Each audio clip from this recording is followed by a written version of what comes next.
Hey everybody, Jeff here from dialoguedoctor.com. I I don't always do an introduction on the YouTube video because I think of this as a podcast. And for the podcast, I create a bumper and a closer. But I'm just not good enough at editing video to do that for the YouTube video.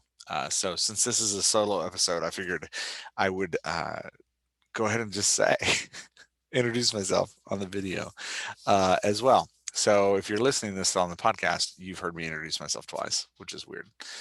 Sorry about that. Usually it's the YouTube crew that gets a little short shrift. So today, no more mumbling. Today, we're going to talk about modulating your character voices. So this is something that if you've ever done an editing session with me, or if you're in the course that I ran, we've talked about this a lot. But if you've just listened to the podcast, you've probably heard me talk about it to other people, but or watched me talk about it on a character wheel, but I've never actually broken down what I mean on these podcasts or videos about modulating character voices. And I just figured it was time. So to start, if you haven't already, pause this episode. Wait, that didn't make any sense. If you haven't watched episode 25 already, that's what I meant to say.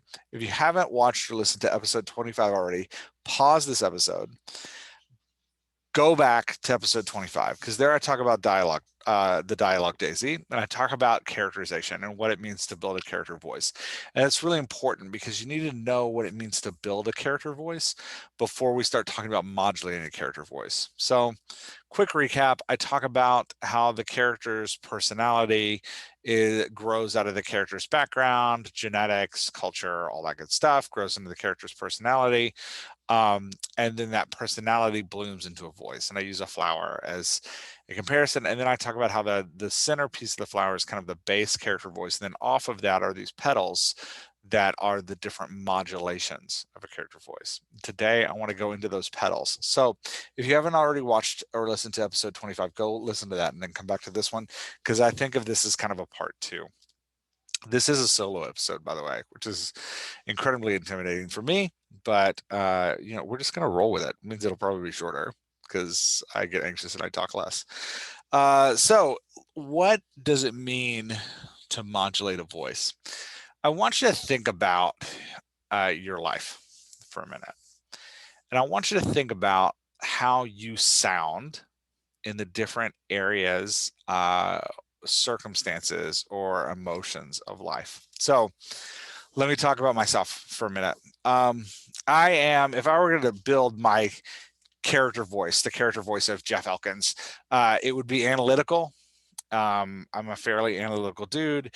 It would be, which means that I speak in questions a lot. A lot of times I'll ask what kind of ice cream I want. So anyway, I'm fairly analytical, speaking in questions, asking questions a lot, and also analyzing situations all the time. I'm very apologetic. And that's because my personality, I'm full of self-doubt. So I tend to apologize quickly, and I'm very self-deprecating. I'm generally introverted in crowds and in groups. I tend to be quiet, and I also cope with my anxiety through humor. I like to make jokes, especially at my own cost, but I love to make people laugh. So that's that would be kind of if I were putting my voice on a character wheel, that's probably where I would start. So now, if that's my voice, like if that's normal Jeff, and that's how I sound just in a normal conversation. Let's say that I'm ordering ice cream at an ice cream shop, and that's how I sound. I don't sound that way if I'm in an argument with somebody. In an argument with somebody, I tend to talk less. I use less words. I become very direct with my language. And I'm a pretty big peacemaker. So I tend to look for compromise.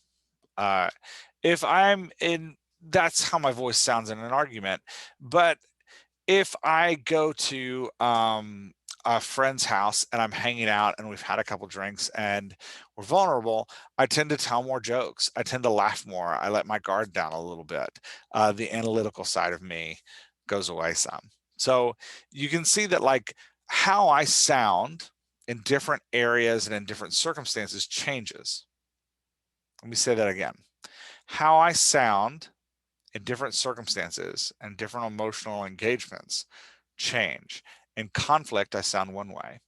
In times of intimacy and vulnerability, I sound another way. When I'm just ordering coffee or ice cream, I sound another way, right? Like how I sound changes. When I'm in a meeting and I've got my Jeff work hat on, I sound different in meetings than I do a lot of summarizing in meetings, a lot of like saying back to people what I hear. So I sound different in meetings than I do when I'm vulnerable and intimate or when I'm in conflict. Those might be the petals that I place around my flower. Right now, think about how you sound. My bet is your voice changes as well. My wife's voice changes, just to give you another example. So my wife is very passionate. She's opinionated.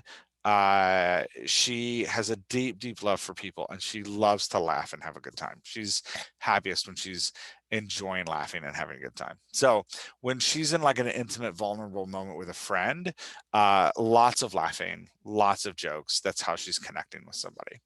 But when she's in a fight or in conflict or in anger, that passion comes out, and there's even some rage, but there's some fireworks, right? When she's in conflict, she's never one to back down from a fight, right? So her voice changes based on the circumstances that she's in, just like mine does too.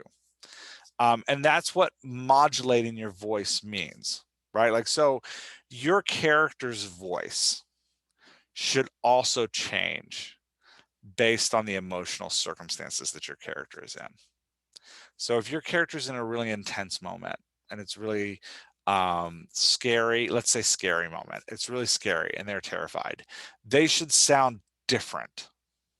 The words you put on the page should feel different than if they're hanging out with their best friend and disclosing intimate secrets, right? That should sound and feel different to our reader. Now, I know that we take a lot of time to develop plot. And I did when I first started writing too, and I still do, spreadsheets upon spreadsheets for every book, right? Like a lot of time to develop plot. I fell in love real early on with the Save the Cat method. And at the same time, that plot is the bones that we build our story on. The dialogue is the muscle that makes it move. So we need to spend as much time thinking about how we're modulating voices and how we're making those voices sound different depending on the character, on the emotion, on the emotional setting or the context that our character's in, right? So the situation changes, the emotion changes, our character's voice should change as well. And the character should sound different. So why? Because Jeff told me to.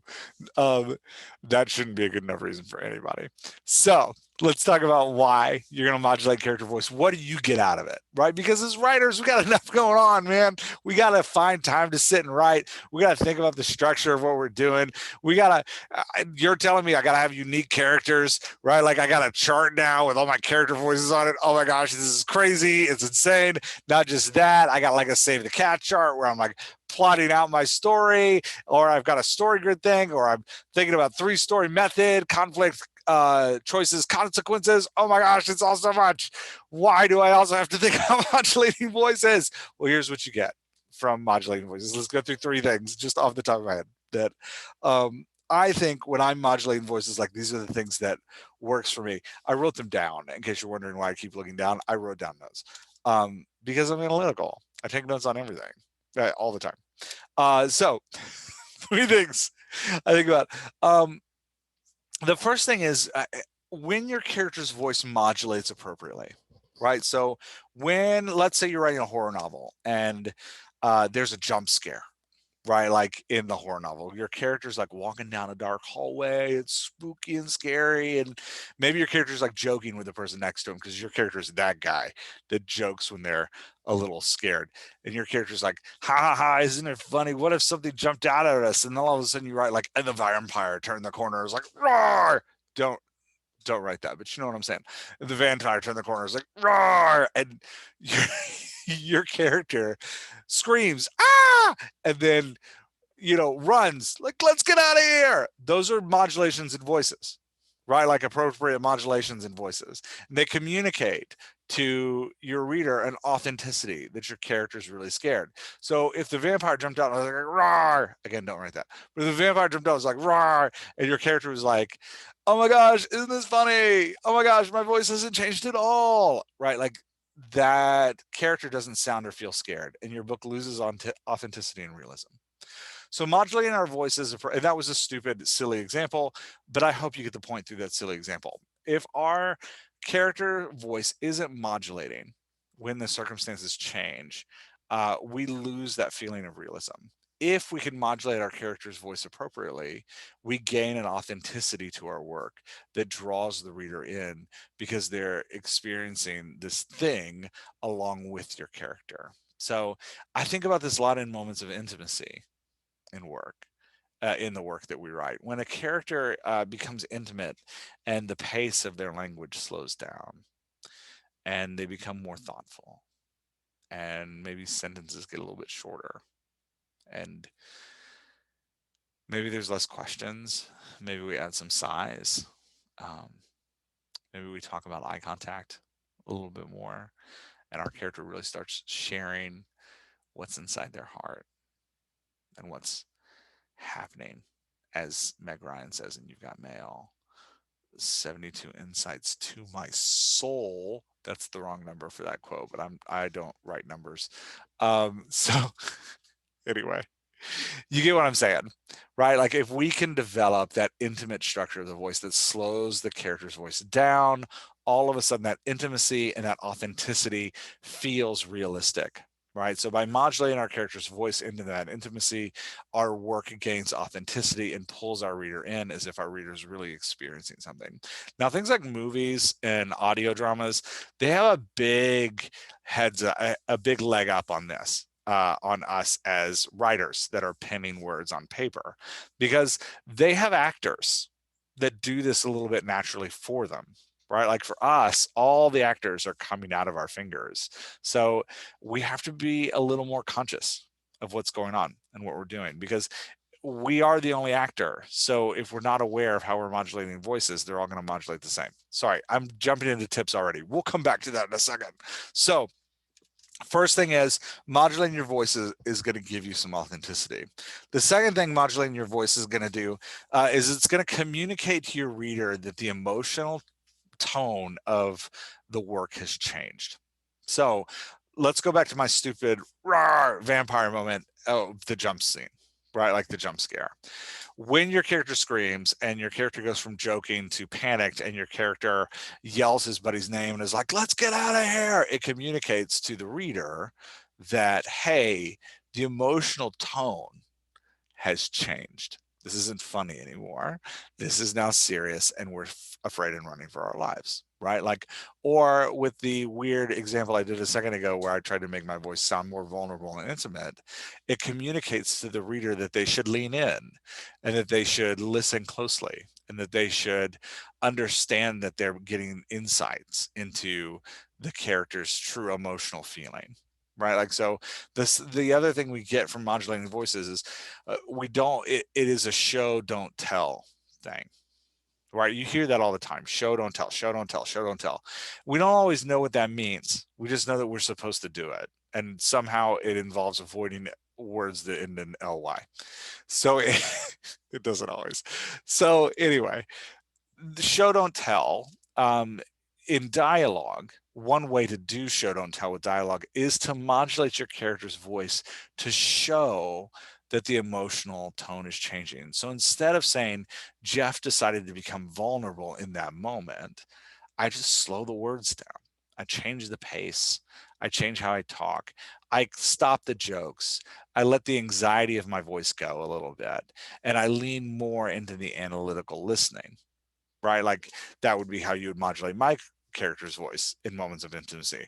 For my wife, you're going to let the passion come down a little bit and you're going to increase her engagement, her laughter, and her desire to connect with people, right? Like in intimate moments. So anyway, all that to say, the second thing you get from learning to modulate your characters' voices and being strategic and intentional about that modulation is you show the emotional changes in the scene as opposed to having to tell your reader all the time how your characters are feeling.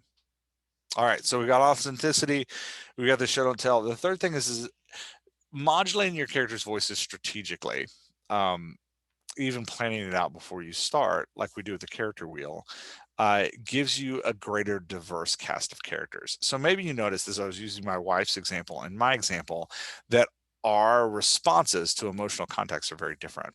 Let's take conflict, for example. Like when we first got married, this was actually a big problem. So I face conflict, and my deep inner desire in conflict is to find resolution to the conflict so that everything can move forward. So my analytical brain turns on and I start seeking solutions and I ask questions and I want to know what's going on. My emotions tend to go away in conflict. In moments of conflict, I become very stoic, right?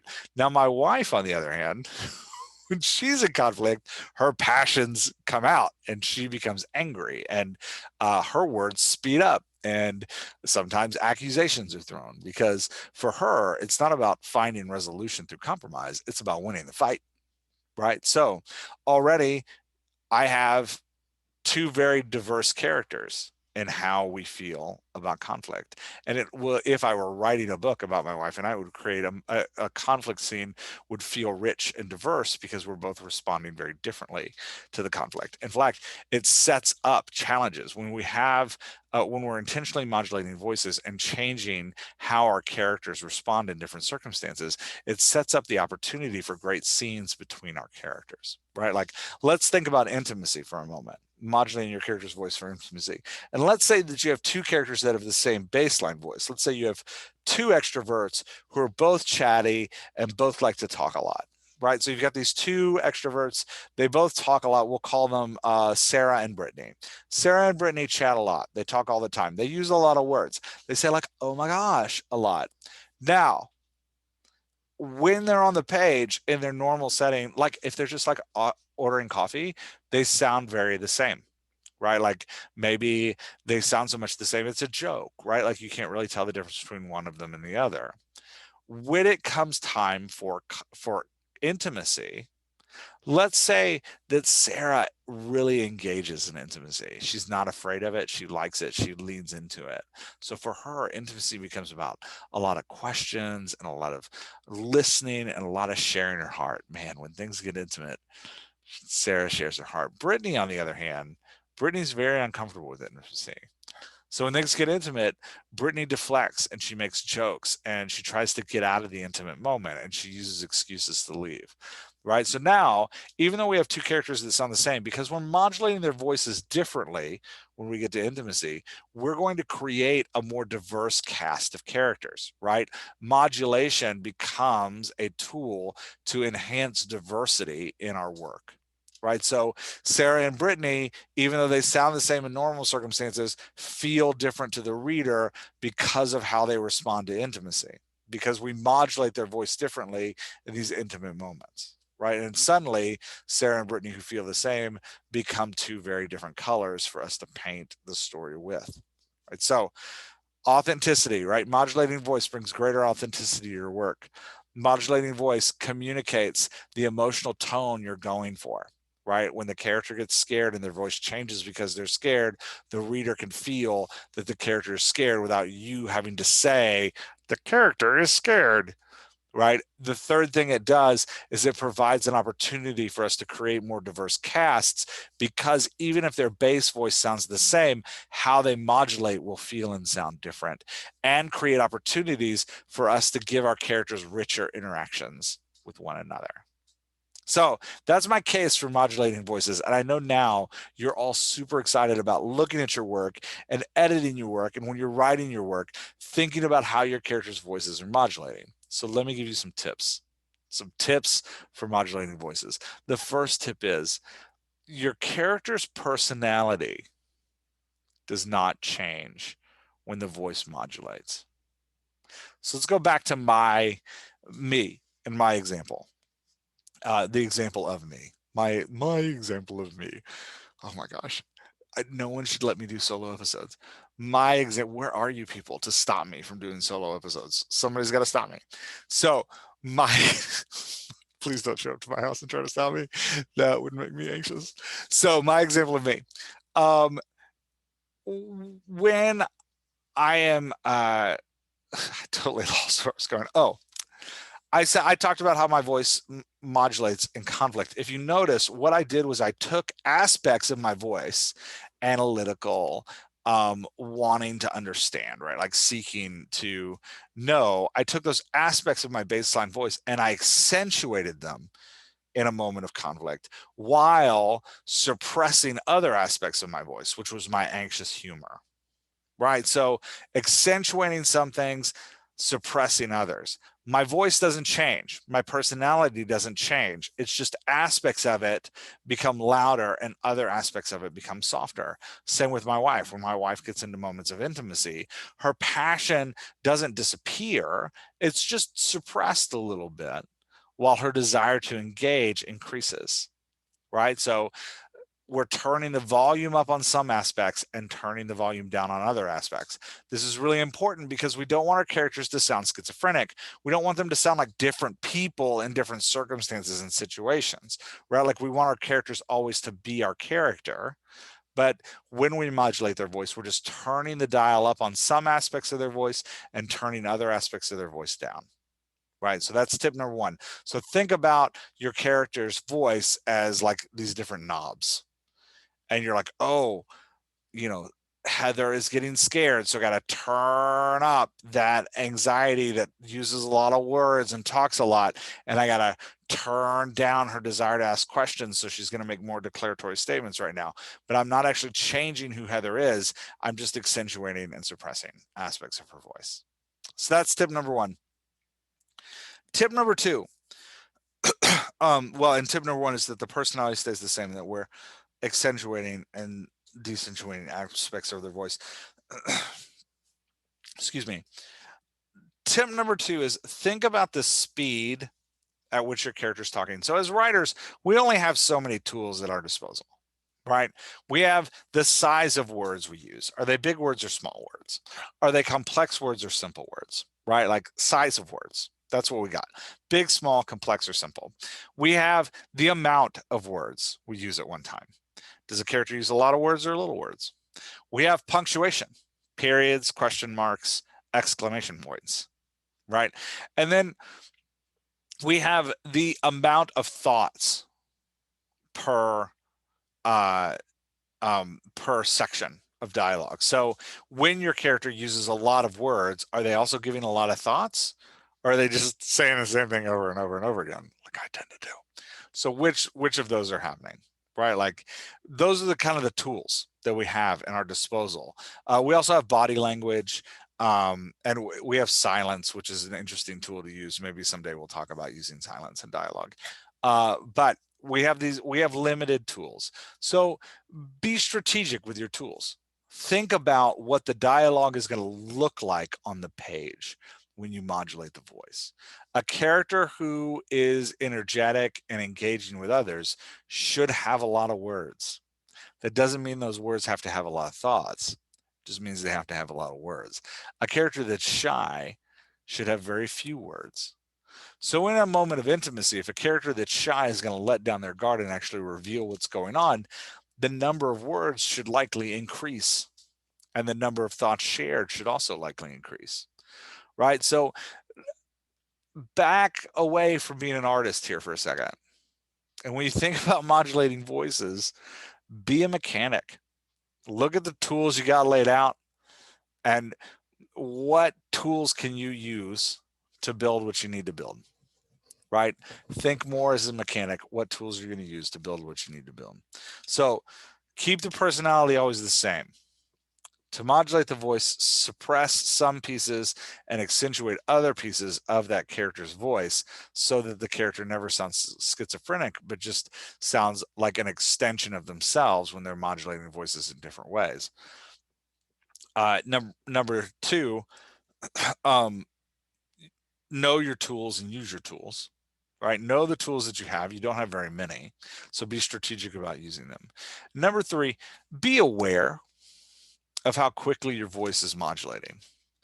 People rarely jump into intimacy. Intimacy is a slow slide, right? It's something we have to walk ourselves slowly into. So in a scene, if your character's starting off guarded and is going to become intimate, it's going to become vulnerable, you need to slide them down into that thing. And we need to feel the voice gradually change as opposed to just a sudden jump to intimacy.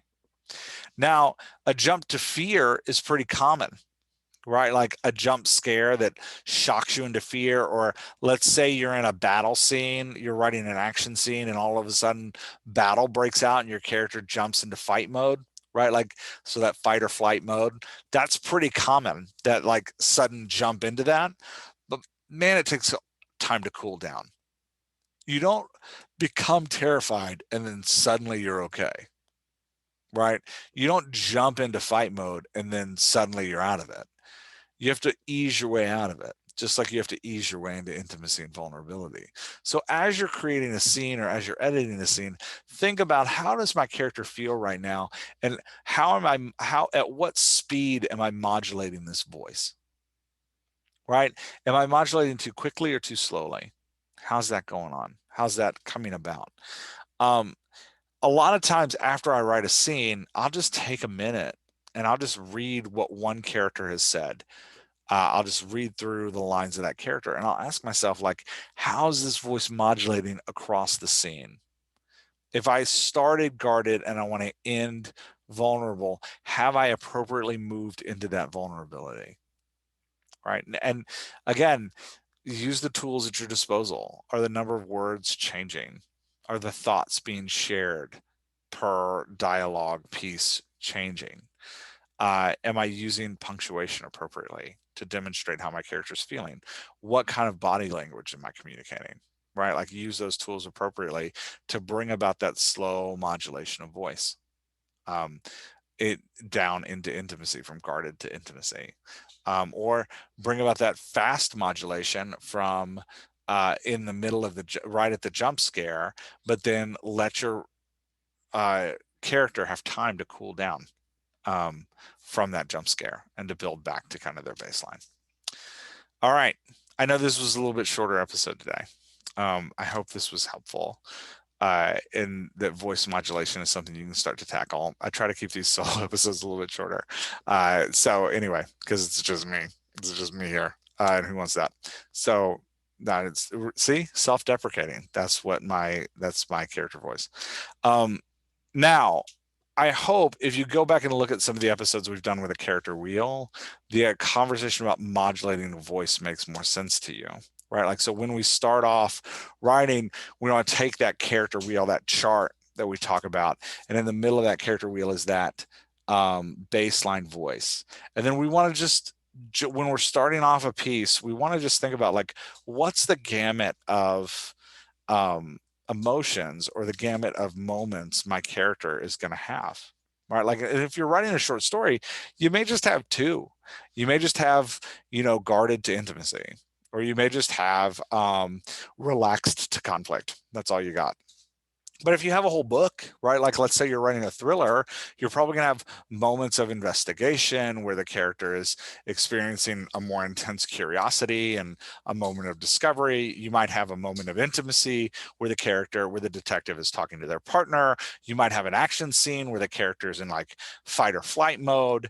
Ideally, you're going to have a scene of connection where your character is just having a good time, right? Like, and then the question of, like, okay, if this is my character's voice based on my character's personality, what dials am I turning up and what dials am I turning down as I modulate to those different places?